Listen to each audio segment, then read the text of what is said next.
Hi friends, different types of breast implants అంటే breast augmentation or breast implant సర్జరీస్కి వెళ్ళే women are గర్ల్స్కి ఇది ఒక అంటే చాలా ఇంపార్టెంట్ థింగ్ టు నో. ఎందుకు అంటే అసలు ఇప్పుడు వాళ్ళ బ్రెస్ట్ ఆగ్మెంటేషన్కి వెళ్తున్నారు, ఏ ఇంప్లాంట్ సైజు, ఎందుకంటే డిఫరెంట్ టైప్స్ ఆఫ్ సైజెస్ ఉంటాయి, ప్రొఫైల్స్ ఉంటాయి, టెక్స్చర్స్ ఉంటాయి. ఈ అన్నిటి మీద కొద్దిగా మీకు నాలెడ్జ్ ఉంటే you can choose it better అన్నమాట. మాకు కూడా హెల్ప్ఫుల్ అవుతుంది. ఎప్పుడన్నా కూడా ఒక ఇంప్లాంట్కి ఒక ఫీమేల్ మా దగ్గరికి వచ్చినప్పుడు ఫస్ట్ మేము we see whether they are candidates for breast augmentation or not.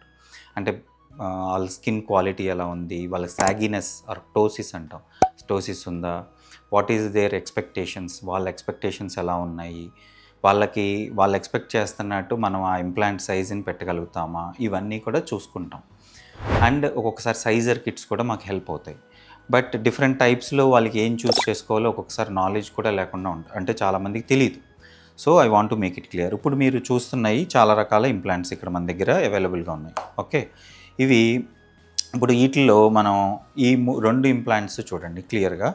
ఈ రెండు కూడా డిఫరెంట్గా ఉన్నాయి. అంటే ఇది ఫ్లాట్గా అనిపిస్తుంది, ఇది ప్రొజెక్షన్ ఎక్కువ ఉంది. బట్ ఈ రెండు కూడా సేమ్ వాల్యూమ్, ఈ రెండు కూడా 400 cc ఇంప్లాంట్సే. అయితే ఇది ఎవరిలో చూస్ చేస్తాం, ఇది ఎవరిలో చూస్ చేసుకుంటాం, అంటే డిఫరెంట్గా ఉన్నాయి కదా.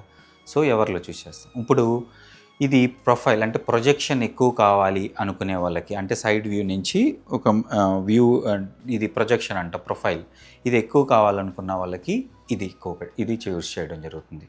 అయితే ఇది కొంతమందిలో ఎవరికైతే అప్పర్ పోల్ ఫుల్నెస్ సరిగ్గా ఉండదో, అంటే తక్కువగా ఉంటుంది, బ్రెస్ట్ కొద్దిగా ఇదిగా ఉంటుందో, సో ఇది వైడ్గా ఉంటుంది. ఈ వైడ్గా ఉన్న వాళ్ళల్లో ఈ ఇంప్లాంట్ అప్పర్ పోల్ ఫుల్నెస్ కూడా బాగా ఇస్తుంది. ఇది అప్పర్ పోల్ ఫుల్నెస్ కన్నా ప్రొజెక్షన్ ఎక్కువ ఉంటుంది. సో దీన్ని మనము అంటే పేషెంట్ ఎక్స్పెక్టేషన్స్ తెలుసుకుని వాళ్ళ మెజర్మెంట్స్ కూడా, అంటే బ్రెస్ట్ విత్ నిప్పుల్ టు ఏరియాలో, అంటే ఐఎంఎఫ్ డిస్టెన్స్, ఇవన్నీ చూసుకుని దాన్ని బట్టి మేము కూడా వాళ్ళకి సజెస్ట్ చేస్తాం. అంటే మీ ఎక్స్పెక్టేషన్స్ బట్టి సజెస్ట్ చేయడం జరుగుతుంది. సో ఇవి ఇప్పుడు చిన్న ఇంప్లాంట్స్, ఇవి కొద్దిగా బ్రెస్ట్ అంటే చెస్ట్ సైజ్ తక్కువ ఉన్న వాళ్ళకి వాల్యూమ్ మైల్డ్గా జస్ట్ ఇంప్రూవ్మెంట్ కావాలనుకున్న వాళ్ళకి ఈ ఇంప్లాంట్ సైజు కరెక్ట్గా సూట్ అవుతుంది అన్నమాట. ఓకే, ఇది అరౌండ్ 320 ml అన్నమాట ఇవి. ఓకే, ఇది 350.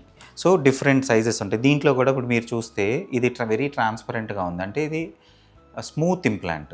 ఓకే, ఇది కూడా సేమ్ ఇంప్లాంట్స్, కానీ ఇవి టెక్స్చర్డ్ ఇంప్లాంట్స్ అంటారు. దీంతో అడ్వాంటేజ్ ఏంటంటే ఈ టెక్స్చర్డ్ ఇంప్లాంట్స్ రొటేషన్కి తక్కువ, అంటే లాన్ అడ్హెరెన్స్, అంటే బాడీలో మూవ్మెంట్ తక్కువ ఉంటాయి. సో దీంట్లో రొటేషన్ కూడా చాలా తక్కువ ఉంటుంది. వీటిల్లో ఇది స్మూత్ ఇంప్లాంట్స్. ఈ డిఫరెంట్ కాంబినేషన్స్లో వస్తాయి. దాన్ని బట్టి మేము కూడా అడ్వైస్ చేస్తాము and we choose accordingly. So మీరు చాలామందికి నేను చెప్పాల్సింది ఏంటంటే you should know what are the types of implants. మీరు ప్లాస్టిక్ సర్జన్ దగ్గరికి వెళ్ళినప్పుడు ప్రాపర్గా మీ విషెస్ ఏంటి, మీరు ఎక్స్పెక్టేషన్స్ ఏంటి అన్నది క్లియర్గా ఎక్స్ప్లెయిన్ చేయాలి. And as a plastic surgeon మీ డాక్టర్ కూడా మిమ్మల్ని ఎగ్జామిన్ చేసి అసలు you are a candidate for లైపోసక్షనా or you are a candidate for breast lift సర్జరీయా or you are a candidate for both, అంటే లిఫ్ట్ విత్ ఆగ్మెంటేషన్ అంటే ఇంప్లాంటా, ఇవన్నీ కూడా ప్రాపర్గా మీరు మల్టిపుల్ కన్సల్టేషన్స్ అయినా చేయండి. అండ్ యూ షుడ్ నో, అంటే you should feel the original implants ఎలా ఉంటాయో, ఆ ఫీల్ ఎలా ఉంటుంది ఏంటి అన్నది, ఆ టెక్స్చర్స్ ఏంటి, ఇవన్నీ కూడా తెలుసుకుని మీరు కానీ చేయించుకున్నట్టయితే మంచి రిజల్ట్స్ వచ్చే అవకాశం ఉంటుంది. హోప్ దిస్ ఇన్ఫర్మేషన్ అంటే మీకు డెఫినెట్గా ఈ వీడియో హెల్ప్ అవుతుంది అనుకుంటున్నాను. ఇలాగ బ్రెస్ట్ ఇంప్లాంట్స్ గురించి ఇంకా ఫర్దర్గా మీకు ఏమైనా డౌట్స్ ఉంటే please DM us breast. Will give you all the details. Thank you.